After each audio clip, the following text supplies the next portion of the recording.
ఈరోజు జగన్మోహన్ రెడ్డి గారు ఒక ఇంటరాక్షన్ కార్యక్రమం పెట్టుకున్నాడు రాజధాని ప్రాంతంలో ఉన్నటువంటి ప్రజలతో.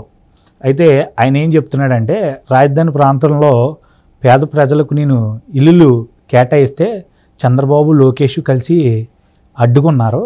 సో రేపొద్దున ఓట్లు అడుగుతానికి వస్తే మీరందరూ ఒక సరైన బుద్ధి చెప్పండి అంటూ వారికి గీతోపదేశం చేసేస్తున్నాడు జగన్మోహన్ రెడ్డి గారు. అంటే ఎంత తెలివిగా జగన్మోహన్ రెడ్డి గారి ప్రసంగాలు ఉంటాయనేది మనందరికీ తెలుసు.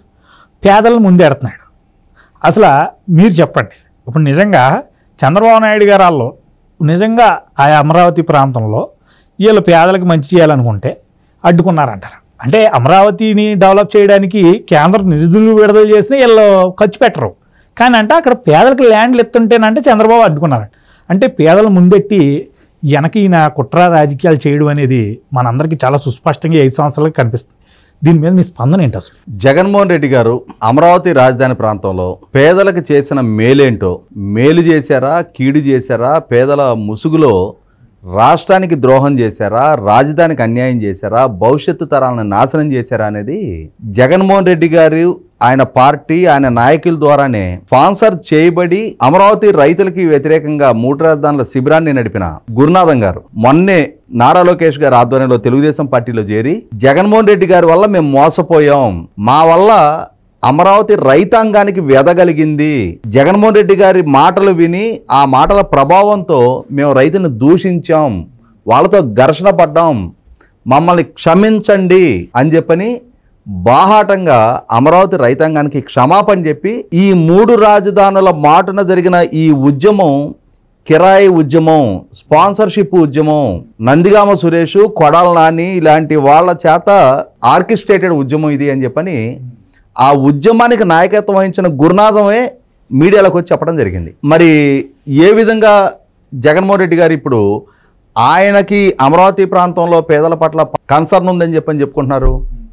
ఇవాళ ఎస్ రాజధాని నిర్మాణం అంటూ జరిగితే ఆ రాజధాని ప్రాంతంలో వర్కింగ్ క్లాస్ అంటే పేదలు కష్టపడే కార్మిక వర్గాలకి వాళ్ళు అక్కడ స్థిర నివాసం ఏర్పాటు చేసుకోవాల్సిన అవసరం 100% ఉంటుంది. ఇవాళ మనం ప్రస్తుతం బంజారాహిల్స్ రోడ్ నెంబర్ 2లో ఉన్నాం హైదరాబాద్లో బంజారాహిల్స్లో అయినా జూబ్లీస్లో అయినా ప్రతి పాష్ లొకాలిటీ పక్కన ఒక బస్తీ ఉంటుంది. ఎందుకు? ఇప్పుడు వీళ్ళు కుబేరులు కోటీశ్వరులు, కానీ వీళ్ళకి ఇళ్లలో మెయిడ్స్ ఉండాలి, డ్రైవర్లు ఉండాలి, వంటాళ్ళు ఉండాలి, గార్డెనర్లు ఉండాలి. ఈ పనులన్నీ ఎవరు చేయాలి? వీళ్ళు డబ్బులు పెట్టి పోషించగలుగుతారు, కానీ శ్రామిక వర్గం కూడా ఉండాలి కదా. అలాగే అమరావతి రాజధాని నిర్మాణం జరిగినా అక్కడ కూడా శ్రామిక వర్గం ఉండి తీరాలి, దాన్ని ఎవరు కాదనరు. కానీ వాళ్ళ అవసరం ఎప్పుడు? రాజధాని నిర్మాణం జరిగితే అక్కడ వీళ్ళు ఎవరో ఒకళ్ళ మీద డిపెండ్ అయ్యి కదా వీళ్ళకి ఉపాధి దొరికేది. ఇప్పుడు ఈ గార్డెనర్లు, మెయిడ్లు, కుక్కులు వీళ్ళందరూ మనం ప్రస్తావించుకున్నాం. వాళ్ళ వరకు వచ్చి నివాసం ఏర్పాటు చేసుకున్నారు, కానీ వీళ్ళని పనిలో పెట్టుకోవడానికి ఇక్కడ ఎవరు లేరు. అప్పుడు ఉపాధి ఎట్లా దొరుకుద్ది వాళ్ళకి? అక్కడ ప్రజలే అమరావతి రాజధాని నిర్మాణం జరిగితే అక్కడ సంస్థలు గ్రౌండింగ్ అయితే, అక్కడ ఎంప్లాయ్మెంట్ క్రియేట్ అయితే, అక్కడ ఉపాధి కల్పన, సంపద సృష్టి జరుగుతూ ఉంటే, మార్కెట్ పొటెన్షియాలిటీ పెరుగుతూ ఉంటే, మార్కెట్ ప్రాస్పెక్ట్స్ పెరుగుతూ ఉంటే అప్పుడు ఆటోమేటిక్గా ఈ డిపెండెంట్ ఎకానమీ కూడా డెవలప్ అవుద్ది, ఆటోమేటిక్గా డెవలప్ అవుద్ది, వద్దన్నా డెవలప్ అవుద్ది. అక్కడ స్ట్రగుల్ ఫర్ ఎగ్జిస్టెన్స్, వీళ్ళు బతకాలి అని అంటే వాళ్ళ అవసరం, వాళ్ళు బతకాలి అని అంటే వీళ్ళ అవసరం, ఒకరి మీద ఒకరు ఆధారపడ్డ సమాజం మనది. ఇటువంటి పరిస్థితుల్లో రాజధాని అభివృద్ధి గురించి పట్టించుకోకుండా అభివృద్ధి ప్రణాళికలను చంపేసి అక్కడ మాస్టర్ ప్లాన్ని డీవియేట్ చేసి R5 జోన్ అనే ఒక కొత్త జోన్ని మాస్టర్ ప్లాన్ డీవియేట్ చేయడానికి నీకు హక్కు లేదు అని చెప్పని గౌరవ హైకోర్టు తీర్పు ఇచ్చినా కూడా, ఎప్పుడు ఇచ్చిన తీర్పు? మార్చి 3, 2022 రోజు ఒక విస్పష్ట తీర్పు గౌరవ హైకోర్టు ఇవ్వడం జరిగింది. ఆంధ్రప్రదేశ్ శాసనసభకి రాజధాని గురించి లెజిస్లేషన్ చేసే అధికారం కూడా లేదు అని చెప్పని ఒక స్పష్టమైన తీర్పు ఇచ్చింది. ఇచ్చిన తర్వాత మాస్టర్ ప్లాన్ మార్పు చేసి R5 జోన్ ఏర్పాటు చేసే అధికారం జగన్మోహన్ రెడ్డి గారికి ఎవరు ఇచ్చారు?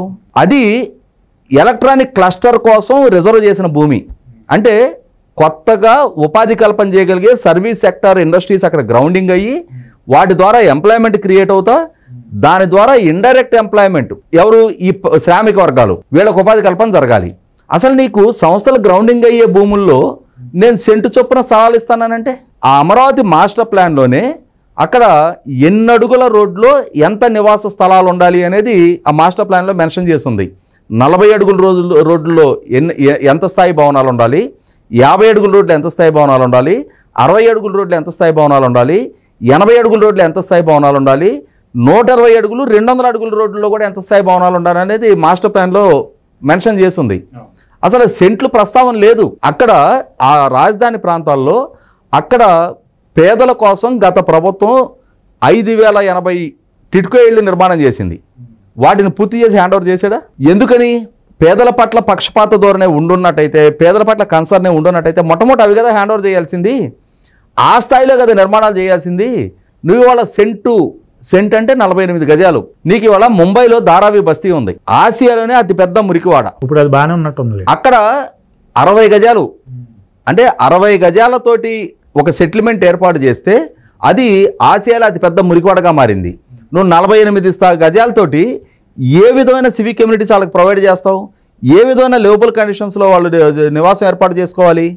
అంటే రాజధాని నిర్మాణం జరగాల్సిన ప్రాంతంలో మురికివాడల ఏర్పాటుకి ప్రయత్నం చేస్తున్నావా?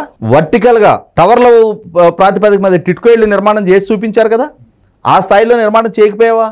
నీ చిత్తశుద్ధిని అందరూ హర్షించేవాళ్ళు. రాజధానిని విధ్వంసం చేయాలి, రాజధానిలో అక్కడ ఎంప్లాయ్మెంట్ పొటెన్షియాలిటీ పెరగడానికి వీల్లేదు, అక్కడ దాన్ని ఒక మురికివాడగా మార్చి పారేస్తే ఆ మురికివాడని చూసి ఏ ఇన్వెస్ట్మెంట్స్ రావు, అక్కడికి వచ్చి సెట్ అవ్వాలనే ఆలోచన ఎవరికి రాదు. అంటే రాచపీనగా ఒంటరిగేలదని చెప్పని ఒక సామెత ఉంది. నేను ఓడిపోతున్నా, ఈ ప్రజలకి నేను అందించిన ఈ పరిపాలనా పుణ్యంతో నన్ను మళ్ళీ ఎటు తిరిగి ప్రజలు ఎన్నుకోరు, నేను ఓడిపోయి వెళ్ళేటప్పుడు నాతో పాటుగా ఈ ఉన్న అన్ని అవకాశాలని ఈ రాష్ట్రానికి లేకుండా చెరిపేసి వెళ్ళిపోవాలి. రాష్ట్రానికి భవిష్యత్తులో వచ్చిన పాలకుడైనా సరే మళ్ళీ తిరిగి రాజధాని నిర్మాణం చేయడానికి ఆస్కారం లేకుండా ఒక విధ్వంసాన్ని సృష్టించి వెళ్ళాలి. అమెరికా వాడు కనుక జపాన్ మీద హిరోషిమా నాగసాకి అణుబాంబులు వేసినట్టుగా ఈ రాష్ట్రంలో అంటే భవిష్యత్ అవకాశాలున్న ప్రతి ఆపర్చునిటీని ధ్వంసం చేయాలి. ఇదొక లక్ష్యంతో, కక్ష సాధింపు దూరంతో రాష్ట్రానికి చంద్రబాబు నాయుడు గారి హయాంలో సంకల్పించిన రాజధాని కాబట్టి దాన్ని ఈ రాష్ట్రానికి ఒక వనరుగా మారడానికి ఆస్కారం లేకుండా, ఈ రాష్ట్ర ప్రజలకి భవిష్యత్ ఆశాదీపంగా మారడానికి ఆస్కారం లేకుండా, రాష్ట్రానికి సంపద సృష్టి కారకంగా మారడానికి ఆస్కారం లేకుండా, రాష్ట్ర యువతకి వలసలు లేని ఉపాధి కల్పనకు ఆస్కారం లేకుండా, ప్రపంచవ్యాప్తంగా పెట్టుబడిదారులు ఆకర్షించడానికి ఒక అల్టిమేట్ డెస్టినీగా మారడానికి ఆస్కారం లేకుండా మురికివాడలుగా మార్చాలని చెప్పి చేసిన ప్రయత్న పర్యవసానం ఖచ్చితంగా అడ్డుకుంటారు. ఎందుకు అడ్డుకోరు? అక్కడ రైతులు ఒక స్పెసిఫిక్ పర్పస్ కోసం మీకు భూములు ఇచ్చారు, మీ భూములు కాదవి. రైతులతోటి సిఆర్డిఏ ఒప్పందం చేసుకొని ఒక మాస్టర్ ప్లాన్ ఆమోదించి ఈ మాస్టర్ ప్లాన్లో ఈ నవనగరాల నిర్మాణం చేపట్టబోతున్నాం. వీటి ప్రాతిపదికగా రాబోయే 5 సంవత్సరాల్లో ఈ స్థాయి అభివృద్ధి జరుగుతుంది, రాబోయే 20 సంవత్సరాల్లో ఈ స్థాయి అభివృద్ధి జరుగుద్ది అని చెప్పని రైతాంగంతో ఒప్పందం చేసుకొని తీసుకున్న భూములు అవేమీ అమలు జరగకుండా అక్కడ గత ప్రభుత్వ హయాంలో భూములు కేటాయింపు చేయబడ్డ 130 సంస్థల ఏర్పాటుకైనా సరే కనీసం మాత్రం చొరవ చూపకుండా, రాజధాని రోడ్లు తవ్వుకొని వెళ్తుంటే దాన్ని కూడా అడ్డుకునే ప్రయత్నం చేయకుండా, గౌరవ హైకోర్టుకి రహదారిలో లైట్లు వేయండి అని చెప్పని గౌరవ హైకోర్టు సంవత్సరన్నర పాటు ప్రభుత్వాన్ని డిమాండ్ చేసినా కూడా పరిష్కరించని పట్టించుకొని పాలకులు వీళ్ళకి పేదల మీద మాత్రం ప్రేమ కాడుకొచ్చింది. మొన్న బొగ్గన రాజేంద్రనాథ్ రెడ్డి గారు పైప్ లైన్లు ఉంటాయి కదండి, అండర్ గ్రౌండ్ పైప్ లైన్లు, ఆ పైప్ లైన్లు తన నియోజకవర్గం అవసరం ఉన్నాయని చెప్పి ఇక్కడి నుంచి అట్టుపోయాడు. అవును, ఇప్పుడు నేను అదే చెప్తున్నా, అమరావతి పట్ల, రాష్ట్ర రాజధాని పట్ల కనీస మాత్రపు బాధ్యత లేని జగన్మోహన్ రెడ్డి గారు ఈ 5 కోట్ల మంది ప్రజలకి ఒక సమగ్ర రాజధాని నిర్మాణం జరగాలి, తమిళనాడుకి ఒక చెన్నై, కర్ణాటక ఒక బెంగళూరు, తెలంగాణకు ఒక హైదరాబాద్ లాగా ఆంధ్రప్రదేశ్కి కూడా అల్టిమేట్ డెస్టినీ లాంటి, అంటే ఉపాధి పొందాలి అనుకున్నా, రాష్ట్రానికి సంపదకారకమైందైనా, పెట్టుబడులను ఆకర్షించడానికైనా, టూరిజంను ఆకర్షించడానికైనా ఒక సమగ్ర రాజధాని నిర్మాణం చేసుకోవాల్సిన అవసరం ఉంది. ఇప్పటికీ 7.5 దశాబ్దాల తర్వాత కూడా ఆంధ్రప్రదేశ్లో అర్బనైజేషన్ తక్కువ, ఇప్పటికీ గ్రామీణ నేపథ్యం కూడా ఎక్కువ, ఇప్పటికీ పారిశ్రామికీకరణ తక్కువ, విద్య వైద్యం ఉపాధికి పక్క రాష్ట్రాల మీద ఆధారపడుతున్నాం.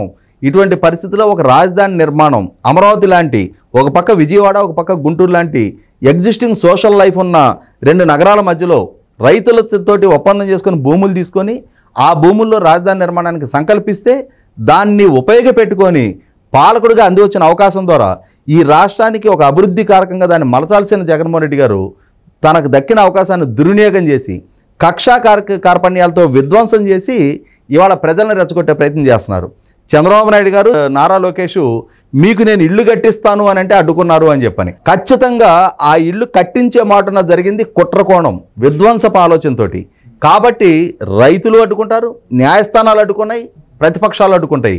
మీ ఆలోచన సవ్యంగా ఉంటే, మీ కాన్షియస్నెస్ ప్యూర్గా ఉంటే ఎవరైనా సహకరిస్తారు.